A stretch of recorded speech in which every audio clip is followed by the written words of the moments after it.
Hi friends, welcome on our YouTube channel Career Tutor. आज हमारी research aptitude के ऊपर थर्ड क्लास है।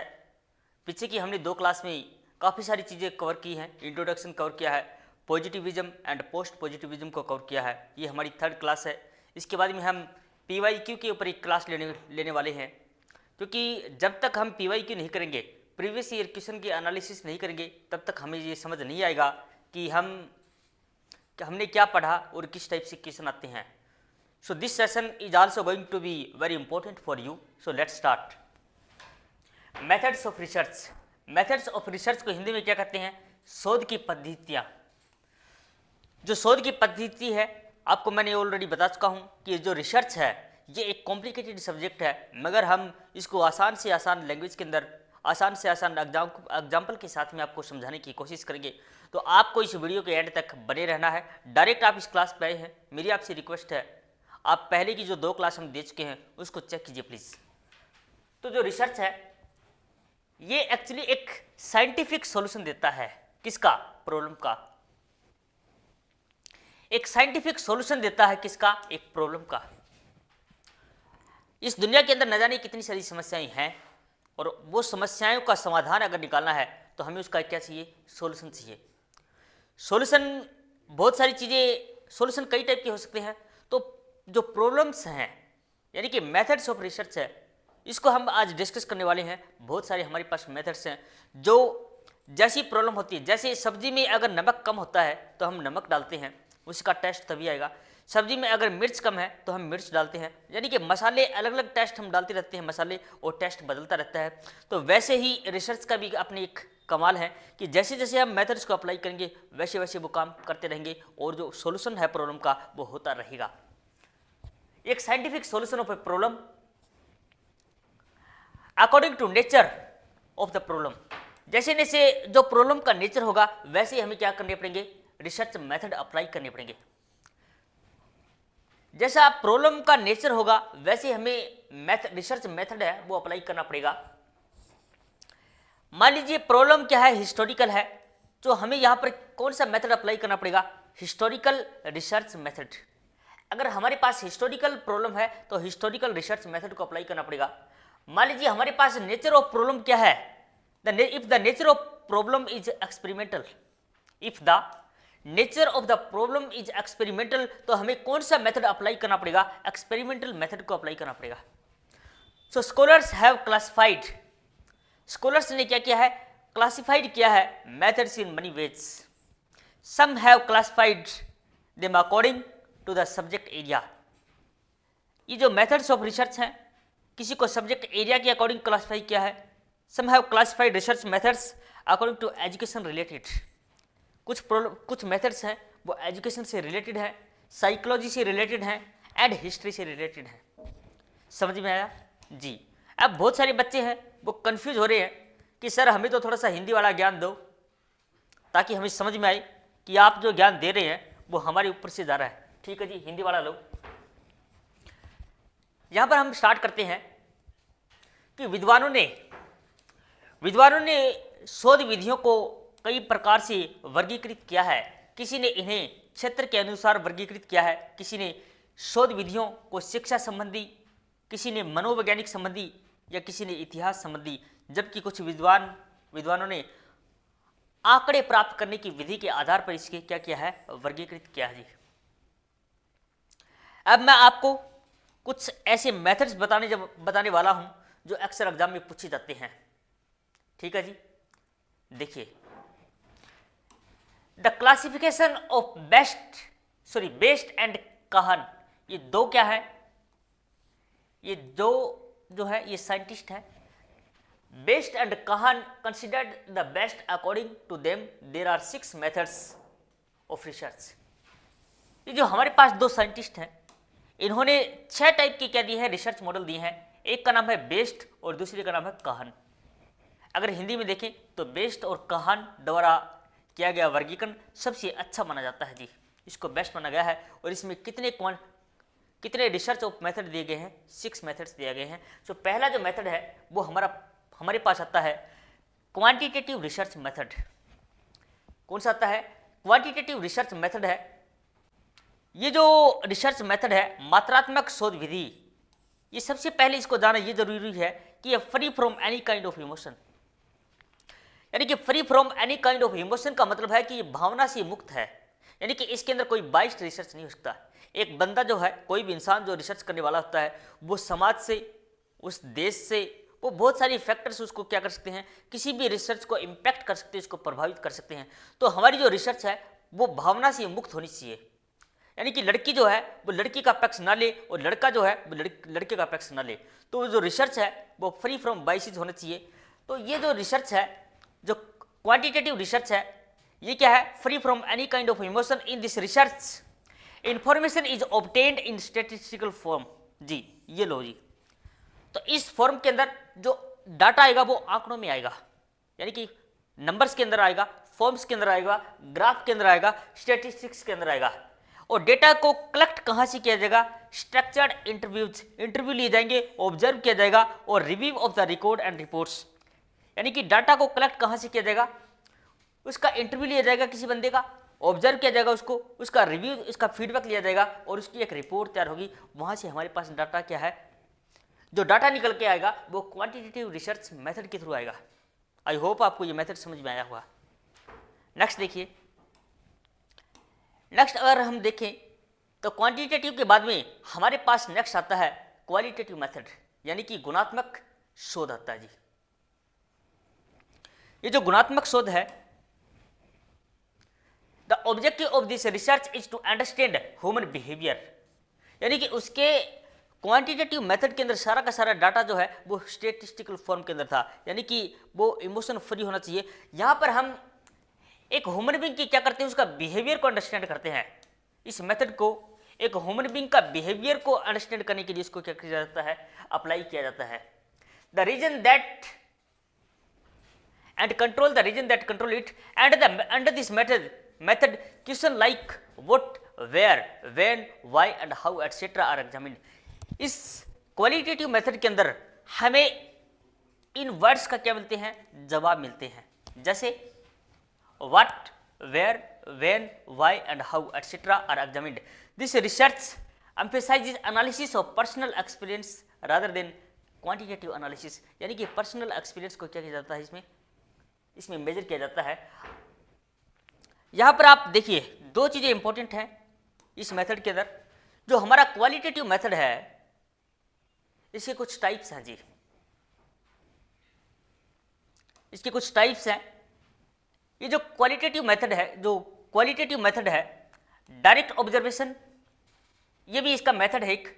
Focus group research, in depth interview, grounded theory, ethnic research, individual case study and phenomenological research.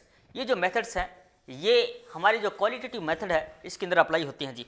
अब आपको ये समझ में, आपको यहाँ पर दो चीज़ें समझना जरूरी है कि जो एथनिक ग्रुप है, एथनिक रिसर्च है, और जो फिनोमिनोलॉजिकल रिसर्च है, इसका क्या मतलब है जी। यहाँ से आपके पास क्वेश्चन बन सकता है, बनने की संभावना जरूरी है, बन सकता है, ऐसा संभावना इसकी ज़्यादा है कि जो एथनिक रिसर्च है और फिनोमिनोलॉजिकल रिसर्च है उसका क्या मतलब है। तो ये जो एथनिक रिसर्च है और फिनोमिनोलॉजिकल रिसर्च है, ये दोनों की दोनों टाइप किसकी हैं, आपको ये जानना जरूरी है। ये दोनों की दोनों टाइप हैं क्वालिटेटिव रिसर्च मेथड की, यानी कि गुणात्मक शोध जो है उसके दोनों के दोनों टाइप हैं। अब मैं आपको थोड़ा सा समझा देता हूँ इन दोनों टर्म को, कि जो एथनिक रिसर्च और जो क्वालिटेटिव रिसर्च है, इनको दोनों को समझाना जरूरी है। देखिए जी,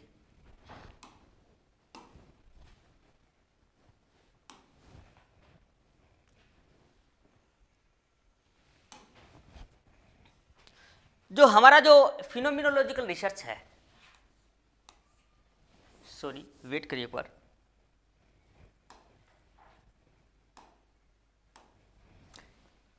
फिनोमिनोलॉजिकल रिसर्च,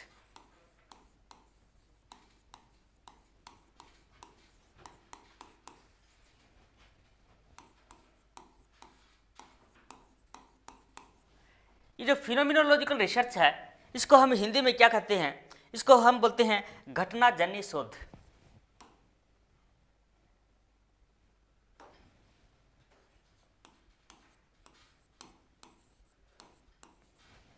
घटनाजन्य शोध कहते हैं इसको जी। ठीक है,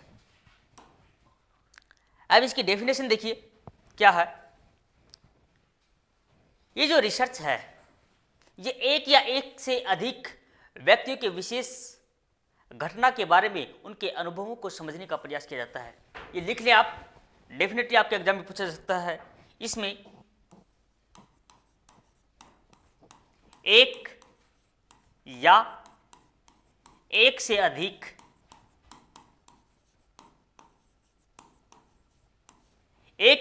अधिक व्यक्तियों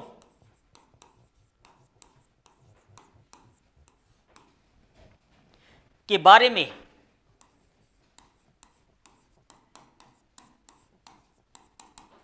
एक या एक से अधिक व्यक्तियों के किसी घटना के बारे में किसी घटना के बारे में उनके अनुभव को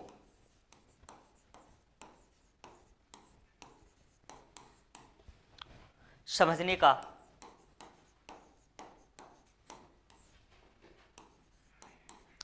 प्रयास किया जाता है। किया जाता है।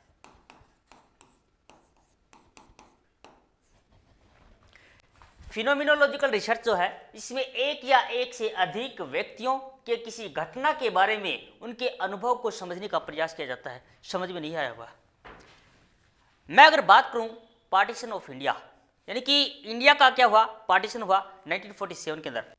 उस समय जो लोगों ने पार्टीशन को फेस किया, यानी कि ऐसा बताते हैं जिस दिन इंडिया और पाकिस्तान का बंटवारा हुआ 15 अगस्त की पहले वाली जो रात थी, तो इसमें ऐसा कहा गया कि जो हिंदू लोग हैं जो पाकिस्तान में आ गए हैं वो सारे के सारे इंडिया में चले जाएं, और इंडिया के अंदर जो मुस्लिम लोग हैं वो सारे के सारे कहाँ चले जाएं, वो पाकिस्तान के अंदर चले जाएं। तो वहाँ पर खुशवंत सिंह ने एक नॉवेल लिखा है ट्रेन टू पाकिस्तान, जिसको गदर फिल्म के अंदर दिखाया जाता है। गदर फिल्म के अंदर दिखाया जाता है कि ट्रेन टू पाकिस्तान, वहाँ पर एक जो डेड बॉडी जो इंसान को मार करके उनको गाड़ी के अंदर लोड किया जाता है और उनको इंडिया भेज दिया जाता है, सॉरी पाकिस्तान भेज दिया जाता है। तो ट्रेन टू पाकिस्तान मैंने स्टोरी बताई। तो उस टाइम कुछ ऐसे इलाके थे जहाँ पर मुस्लिम लोग बहुत ज़्यादा थे और हिंदू कम थे। तो उन मुस्लिम लोगों ने हिंदुओं की क्या कर दी, हत्या कर दी। उनकी लड़कियों को वहाँ से जबरन उठाया, उनका रेप किया, उनको प्रेग्नेंट किया और इनको बिना शादीशुदा उनको क्या किया, उनके बच्चे पैदा किया। तो ये क्या है, एक घटना है। ये एक नहीं, ये बहुत सारी समाज में ऐसी घटनाएं घटी हैं।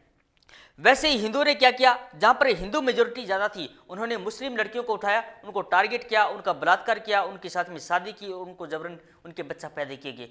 तो ये जो घटना है ये एक ऐसी घटना है जो कभी देखना, कभी पार्टीशन ऑफ इंडिया जो हम बोलते हैं कि हमें आज़ादी मुफ्त में मिल गई, ऐसे नहीं मिली यार। इस आज़ादी, इस देश को आज़ाद होने में कई सेंचुरी लग गई और न जाने कितने सारे लोगों ने अपना लहू लुहान जो है, लहू जो है इस देश के नाम किया है, तब जाके हमें चैन की सांस लेने को मिली है। तो ये सारी की सारी जो घटना है ये फिनोमिनोलॉजिकल के अंदर आएगी। आई होप आप समझ गए होंगे। नेक्स्ट देखिए, नेक्स्ट अगर मैं जाऊं तो यहां पर हमारे पास नेक्स्ट जो पॉइंट आता है वो आता है एथनिक रिसर्च। क्या आता है जी, एथनिक रिसर्च आता है। एथनिक रिसर्च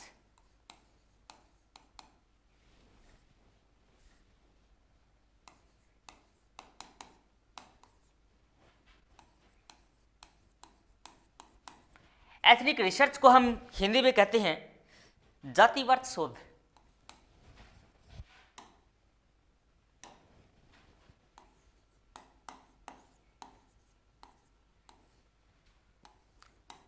अगर कोई बच्चा, शायद हो सकता है मेरी यहां पर मात्रा लिखने में थोड़ी सी गलती हो सकती है तो माफ कीजिए,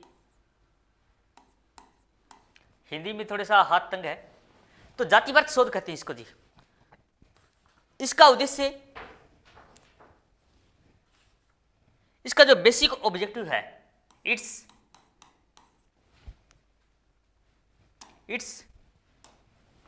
basic objective,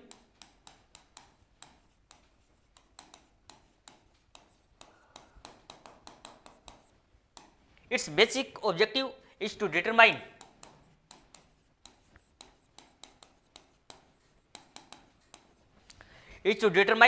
the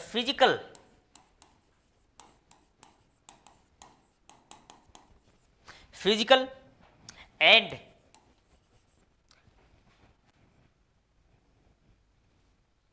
social environment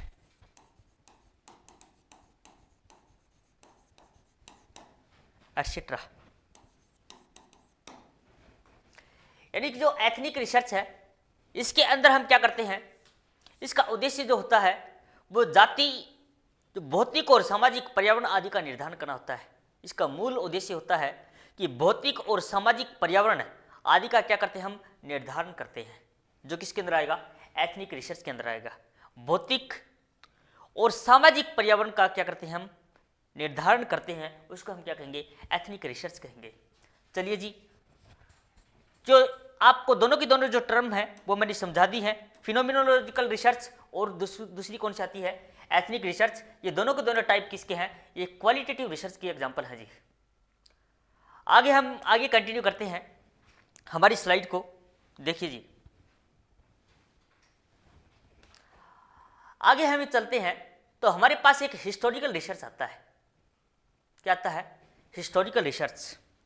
अगर आपने देखा होगा इंडिया के अंदर एक वर्ड है ASI। ये जो ASI है इसकी फुल फॉर्म होती है भारतीय पुरातत्व सर्वेक्षण। भारतीय पुरातत्व सर्वेक्षण यानी कि आर्कियोलॉजिकल सर्वे ऑफ इंडिया। जो आर्कियोलॉजिकल सर्वे ऑफ इंडिया है आप सर्च कर लेना, यानी कि भारतीय पुरातत्व सर्वेक्षण जो है ये हिस्टोरिकल रिसर्च के अंदर आता है। जैसे ताजमहल है तो ताजमहल कब बना, कैसे बनाया गया, कितने लोग लगे, तो ये सारी की सारी जो ताजमहल की जो इन्फॉर्मेशन है वो हमें हिस्टोरिकल रिसर्च करने से पता चलेगा। अगर हमें मान लीजिए भगत सिंह के बारे में रिसर्च करना कि भगत सिंह की लाइफ कैसी रही होगी, अगर भगत सिंह को अगर हमें सर्च करना है तो हमें जो आर्कियोलॉजिकल सर्वे ऑफ इंडिया है इसका सहारा लेना पड़ेगा। सेकंड, अगर डॉक्टर भीमराव अंबेडकर का अगर सर्वे करना है, अगर हमें डॉक्टर महात्मा गांधी का अगर रिसर्च करना है, यानी किसी भी बंदे का अगर रिसर्च करना, पुरानी हिस्ट्री को खंगालना है, तो वो किसके अंदर आएंगी, हिस्टोरिकल रिसर्च ऑफ इंडिया के अंदर, मेथड्स के अंदर आएंगे। ऐतिहासिक शोध विधि है। क्या है, ऐतिहासिक शोध विधि। इसके अंदर देखें तो historical research is a scientific study. ये क्या है, एक साइंटिफिक स्टडी है about any object, idea, event, community, society with the help of historical facts and rules. यानी कि ये जो हिस्टोरिकल रिसर्च है ये हम कैसे कर सकते हैं, इसके लिए हमें बच्चों जो जरूरत पड़ेगी, with the help of historical facts और रूल्स हैं उसको फॉलो करना पड़ेगा। हिस्टोरिकल सर्वे के लिए हमें हिस्टोरिकल फैक्ट्स और रूल को क्या करना पड़ेगा, फॉलो करना पड़ेगा। तो यहाँ पर हमारे पास दो चीज़ें और समझनी जरूरी हैं। आगे देखिए, इन दिस रिसर्च मेथड, ये जो रिसर्च मेथड है, historical sources are analysed in two ways. जो हिस्टोरिकल सोर्सेज हैं, क्योंकि जो हिस्टोरिकल रिसर्च है उसको अंजाम देना है, उसका कंक्लूजन निकालना है, तो हमें हिस्टोरिकल रिसोर्सेज हैं, जो सोर्सेज हैं वो हमें चाहिए, जो हिस्टोरिकल फैक्ट्स और रूल्स हैं। In primary sources and secondary sources, यानी कि हमारे को दो सोर्सेज चाहिए। पहला तो क्या है, प्राइमरी सोर्स है, और सेकंड क्या है, सेकेंडरी सोर्स है। ठीक है जी। इस शोध पत्ति में ऐतिहासिक स्रोतों का दो तरह से विश्लेषण किया जाता है, जिसमें प्राथमिक स्रोत और द्वितीयक स्रोत प्रमुख होते हैं। अब आपको ये समझाना जरूरी है मेरे को कि प्राइमरी सोर्स हैं और जो सेकेंडरी सोर्स हैं वो क्या होते हैं, ताकि आपको ये क्लियर कट समझ में आ जाए कि जो हिस्टोरिकल सोर्सेज है उसको कैसे कैसे क्या किया जाता है, इंप्लीमेंट किया जाता है। देखिए, तो प्राइमरी सोर्स के ऊपर चलते हैं हम। पहले प्राइमरी सोर्स, आप इसका एक काम करें, आप अपने नोट्स में इसको ऐड कर ले बच्चों, क्योंकि ये जो पेपर है आपका ये इतना आसान है नहीं जितना आप सोच रहे हैं, और यहाँ से क्वेश्चन भी ऐसे अटपटे पूछे जाते हैं जो हमें क्या करते हैं, कंफ्यूज करते हैं और लास्ट में बोलते हैं कि काश हमारे 2 क्वेश्चन और ठीक हो जाते, हमारा नेट या जेआरएफ क्लियर हो जाता। जो प्राइमरी सोर्सेज हैं इसके अंदर हमारे पास जो पॉइंट आते हैं, पहला पॉइंट हमें क्या चाहिए, हमें रिटर्न सोर्स आते हैं इसके अंदर में। प्राइमरी सोर्स के अंदर रिटर्न सोर्स आते हैं, रिटर्न सोर्स यानी कि लिखित सोर्स आते हैं। सेकंड है ओरल सोर्स, मौखिक हो सकते हैं ओरल सोर्स। और थर्ड इसके अंदर आता है artistic source, artistic source. Historical methods of research है, हिस्टोरिकल जो मेथड है, रिसर्च मेथड है, इसके अंदर 2 टाइप के सोर्स चाहिए, प्राइमरी सोर्स और सेकेंडरी सोर्स। प्राइमरी सोर्स के अंदर हमारे पास 3 पॉइंट हैं जी, और ये बड़े इंपॉर्टेंट हैं जो इस रिसर्च को में हेल्प करते हैं। एक तो रिटन रिकॉर्ड होता है। क्या होता है? रिटन रिकॉर्ड, यानी कि बहुत सारी चीज़ें हमें, ये जो सोर्स है इसके ऊपर भरोसा किया जा सकता है क्योंकि रिटर्न चीज़ें हैं। तो जो अगर मान लीजिए ताजमहल है, इस ताजमहल का अगर हमें सर्वे करना है तो कौन करेगा? एएसआई करेगा जी, ASI, archaeological survey of India.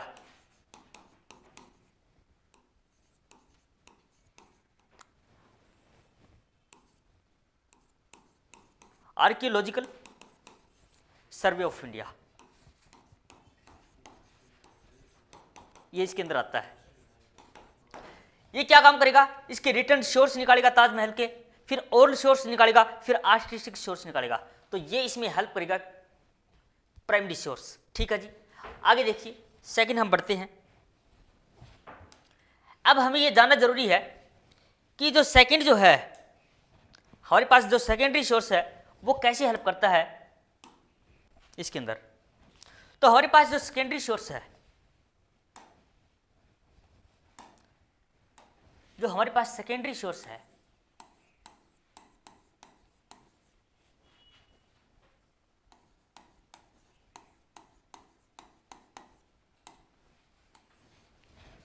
ये भी जी हिस्टोरिकल रिसर्च के अंदर हेल्प करता है। इसके अंदर आता है one's life, one's life history. और क्या आता है? पर्सनल डिटेल्स आ सकती हैं, पर्सनल डिटेल्स आ सकती हैं जी।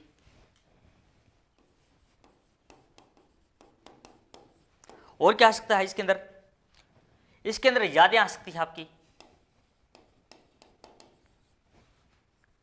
एक्सेट्रा।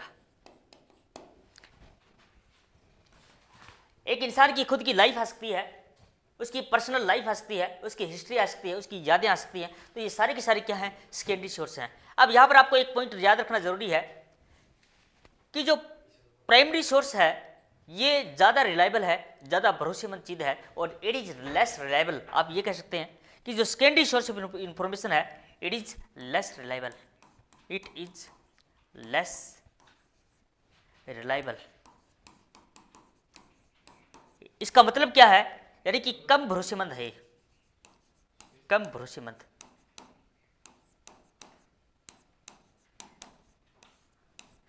इसलिए हम बहुत बार हिंदी में कहते हैं कि 100 झका और 1 लिखा, यानी कि 100 बार इंसान झक लेता है और अगर 1 बार लिख लेता है तो वो लिखा हुआ चीज़ जो है वो प्रूफ में बन जाता है, वो ज़्यादा इंपॉर्टेंट है।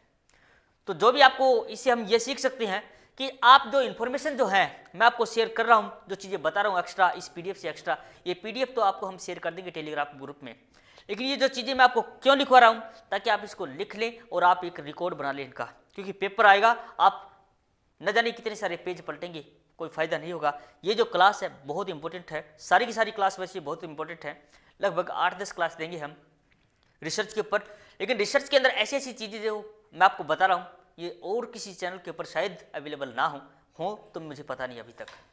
तो चलिए आगे बढ़ते हैं हम। तो आप अपने नोट्स के अंदर ऐड करें। आगे हम पीडीएफ के अंदर बढ़ते हैं और कुछ और चीज़ें देखते हैं। तो हिस्टोरिकल रिसर्च आपको समझ में आया? ठीक है जी, आगे बढ़ते हैं। अब हमारे पास आता है एक्सपेरिमेंटल रिसर्च। एक्सपेरिमेंटल का रिसर्च का मतलब क्या है? ये प्रयोगात्मक शोध विधि है। और प्रयोगात्मक शोध विधि के अंदर हम क्या कर सकते हैं, इस मेथड को हम यूज करते हैं टू डिस्कवर न्यू फैक्ट्स, न कि नए नए तथ्यों को जानने के लिए हम एक्सपेरिमेंटल रिसर्च का इस्तेमाल करते हैं। इस दुनिया के अंदर बहुत सारी चीज़ें जो है वो डिस्कवर हो रही हैं, होंगी। यानी कि अभी जैसे मैंने देखा था कि रोबोट जो रोबोट इंडस्ट्री है वो इंसानों को रिप्लेस कर रही है। जबकि सोफिया नाम का एक रोबोट है, मुझे नाम ध्यान नहीं आ रहा वो कौन सी कंट्री का है, वो दुनिया की लगभग 150 से ज़्यादा भाषाएं बोलता है, जो सोफिया नाम का रोबोट है। तो एक इंसान के अंदर और एक इंसान के अंदर एक रोबोट के अंदर क्या डिफरेंस है। ह्यूमन बींग हैज़ फीलिंग, इंसान के अंदर सिर्फ और सिर्फ क्या है, भावनाएं हैं। और जो मशीन जो है, जो रोबोट है, उसके अंदर सिर्फ भावनाएं नहीं है। बस यही डिफरेंस है आज की दुनिया के अंदर। अगर आप कंपेयर करें रोबोट को और इंसान को, तो जो इंसान कर सकता है वो रोबोट कर सकता है। सिर्फ उसके पास क्या नहीं है, उसका माइंड भी बेहतर है उसका रोबोट का, लेकिन हमारे पास फीलिंग्स है, उस रोबोट के पास फीलिंग्स नहीं है। जिस दिन साइंटिस्टों ने, इस दुनिया के वैज्ञानिकों ने अगर उस रोबोट में फीलिंग्स को डाल दिया तो यहाँ से इंसान का वजूद होना धीरे धीरे खत्म हो जाएगा। आगे बढ़ते हैं हम रिसर्च के ऊपर, क्योंकि हमारी क्लास क्या है, रिसर्च है। कुछ रिसर्च की आपको नॉलेज देना जरूरी था। तो बच्चों आपको ये बता रहा हूँ कि जो एक्सपेरिमेंटल रिसर्च है इसके अंदर दो चीज़ें ज़रूरी हैं। एक हमारा जो ज़रूरी है वो है इंडिपेंडेंट वेरिएबल, और सेकंड है इसके अंदर डिपेंडेंट वेरिएबल। एक तो इंडिपेंडेंट वेरिएबल है और एक क्या है, डिपेंडेंट वेरिएबल है। ये रहा, एक बार इसको पढ़ लेते हैं।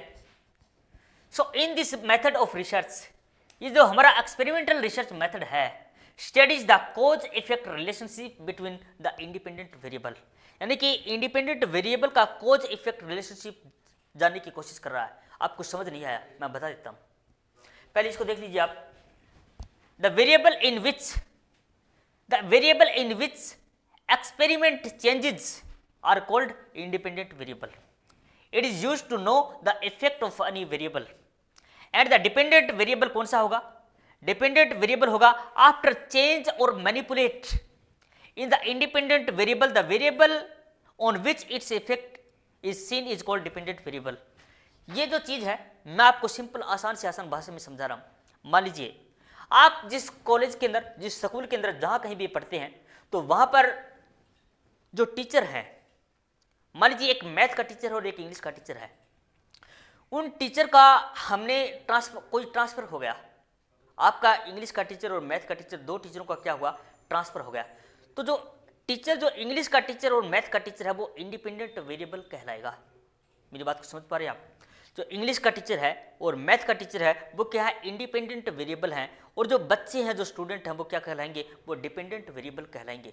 जैसे ही आपने उस स्कूल से, उस कॉलेज से उन टीचर का ट्रांसफर करवाया और उसकी जगह नए टीचर आई, तो वहां पर जो बच्चों का जो पढ़ने का तरीका है वो चेंज हो जाएगा। यानी कि टीचर के बदलने से बच्चों के अंदर क्या हुआ, चेंजमेंट हो गया।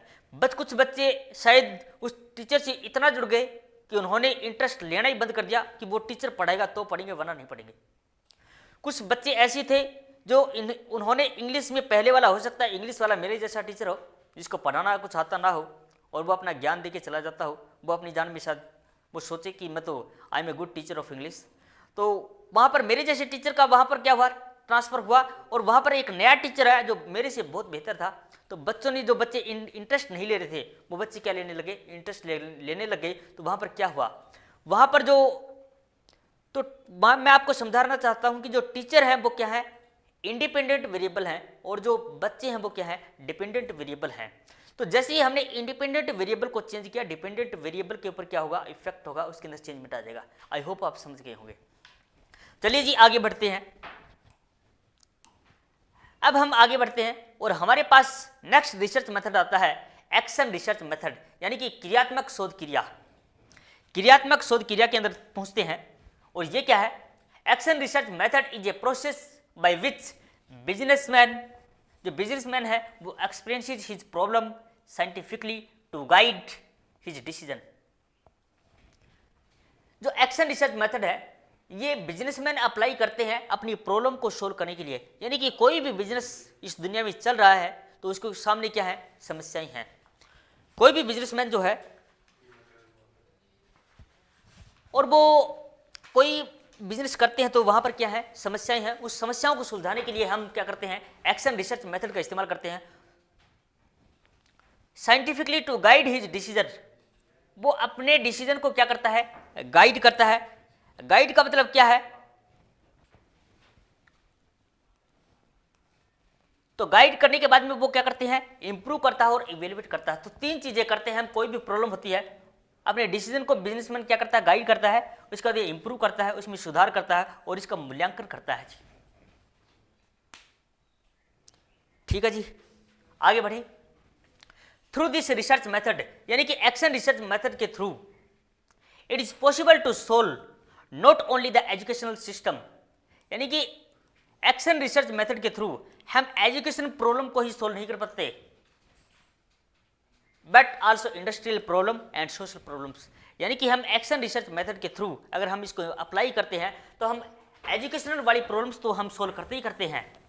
ठीक है जी, देखिए ये यहाँ डायरेक्ट लिखा हुआ है, ये सारी की सारी लाइनें इंपॉर्टेंट है। यानी कि एक्शन रिसर्च मेथड को हम अप्लाई किस लिए करते हैं, एजुकेशन सिस्टम के प्रॉब्लम को सोल्व करने के लिए, इंडस्ट्रियल प्रॉब्लम को सोल्व करने के लिए और सोशल प्रॉब्लम को सोल्व करने के लिए। अगर आप हिंदी में कहें तो टू गाइड हिज डिसीजन, यानी कि उनका क्या करता है, मार्गदर्शन करता है, उनमें सुधार करता है और उनका मूल्यांकन करता है। इस शोध विधि के माध्यम से न केवल शिक्षा प्रणाली बल्कि औद्योगिक समस्याओं और सामाजिक समस्याओं का भी समाधान संभव है। ठीक है जी, आगे हमारे पास लास्ट मेथड आता है, वो आता है डिस्क्रिप्टिव रिसर्च मेथड, यानी कि विवरणात्मक शोध विधि। डिस्क्रिप्टिव रिसर्च मेथड, इसको देख लेते हैं जी क्या है। ये जो हमारा डिस्क्रिप्टिव रिसर्च मेथड है, इन this research method the present situation is described and analysed. जो प्रेजेंट की सिचुएशन होती है उसको क्या करते हैं हम, उसको डिस्क्राइब करते हैं, उसको एनालाइज करते हैं। डिस्क्राइब का मतलब होता है वर्णन करना। डिस्क्राइब का मतलब क्या होता है, उस प्रॉब्लम का क्या करते हैं हम, वर्णन करते हैं। और एनालाइज का मतलब क्या है, इसका मतलब होता है बच्चों विश्लेषण करते हैं। विश्लेषण करते हैं यानी कि जो प्रेजेंट की प्रॉब्लम है उसको एनालाइज किया जाता है, डिस्क्राइब किया जाता है और उसको एनालाइज किया जाता है, और इसको बच्चों क्या कहते हैं, नॉन एक्सपेरिमेंटल रिसर्च कहते हैं। क्या कहते हैं इसको, यानी कि ये पूछ सकता है कि जो डिस्क्रिप्टिव रिसर्च मेथड है इसका सेकंड नाम क्या है, तो इसका सेकंड नाम क्या है, नॉन एक्सपेरिमेंटल रिसर्च कहते हैं इसको। ठीक है जी, आगे देखिए।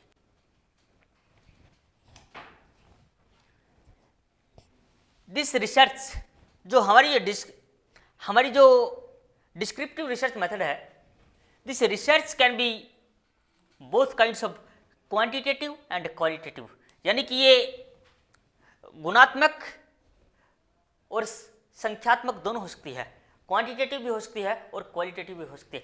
Under this research method useful information is obtained for solving problem, यानी कि जो हमारी जो डिस्क्रिप्टिव रिसर्च मेथड है इसकी सहायता से हमें जो प्रॉब्लम जो प्रॉब्लम हो रही है, कि जो बच्चे जो हैं, हमने डिपेंडेंट और इंडिपेंडेंट वेरिएबल का एग्जांपल लिया था कि जो मैथ का और इंग्लिश का टीचर है उनका ट्रांसफ़र हो गया था। तो डिस्क्रिप्टिव मेथड के थ्रू हम क्या करते हैं, हम ये पता लगाते हैं कि बच्चों का इंटरेस्ट एक सब्जेक्ट में घटा और एक में बढ़ा, यानी कि मैथ का घटा है और इंग्लिश का बढ़ा है, तो इसका ऐसा क्यों हुआ। अब वो प्रॉब्लम आ गई है, उसको क्या करेंगे, सोल्व करेंगे, और वो सोल्व हम किसके अकॉर्डिंग करेंगे, हम इस डिस्क्रिप्टिव मेथड जो है, विवरणात्मक जो शोध मेथड है, इसका अप्लाई करके हम उसको क्या करेंगे, सोल्व करेंगे। तो ये जो सारी की सारी जो मेथड थे मैंने आपको बता दिए हैं। ये मेथड्स ऑफ रिसर्च आपके सिलेबस में दिया गया है, बहुत सारे क्वेश्चन यहाँ से बने हुए हैं। अब लास्ट इस पॉइंट के ऊपर आपको लास्ट जो पॉइंट है इसके अंदर, इस शोध के लिए कल्पनाशील योजना बनाना आवश्यक है। ये लो जी, ये इंपॉर्टेंट पॉइंट है। जो डिस्क्रिप्टिव रिसर्च मेथड है इसके लिए कल्पनाशील योजना बनाना आवश्यक है। वर्णनात्मक शोध पद्धति को कई श्रेणियों में वर्गीकृत किया जा सकता है। सर्वेक्षण, अध्ययन, अंतर संबंध, अध्ययन और विकासात्मक अध्ययन आदि। यानी कि ये जो डिस्क्रिप्टिव सोच रिसर्च मेथड है, इसको जैसे अगर आप आगे फर्दर डिवाइड करें तो पहला तो ये हो जाएगा सर्वेक्षण अध्ययन, सेकंड बनेगा अंतर संबंध अध्ययन और थर्ड बन जाएगा विकासात्मक अध्ययन। और तो कुछ है नहीं इसमें। तो ये हमारी थर्ड क्लास थी। मैंने अपनी तरफ से बेस्ट कंटेंट आपको देने की कोशिश की है। फिर भी अगर आपको कोई डाउट रह गया, आप हमारे इस वीडियो के डिस्क्रिप्शन में जो कमेंट सेक्शन है उसमें आप कमेंट देके बताएं कि आपको ये क्लास कैसी लगी। रियली में आपको हमारी मेहनत पसंद आई तो वीडियो को लाइक करें, चैनल को सब्सक्राइब करें और दोस्तों को शेयर करना कभी ना भूलें। फिर भी अगर आपको डाउट है पेपर 1 से रिलेटेड तो आप हमारा हेल्पलाइन नंबर है 8901160064 8901160064। ये हमारा व्हाट्सएप नंबर है, यहाँ पे आप कांटेक्ट कर सकते हैं। जय हिंद फ्रेंड, मिलते हैं नेक्स्ट वीडियो में।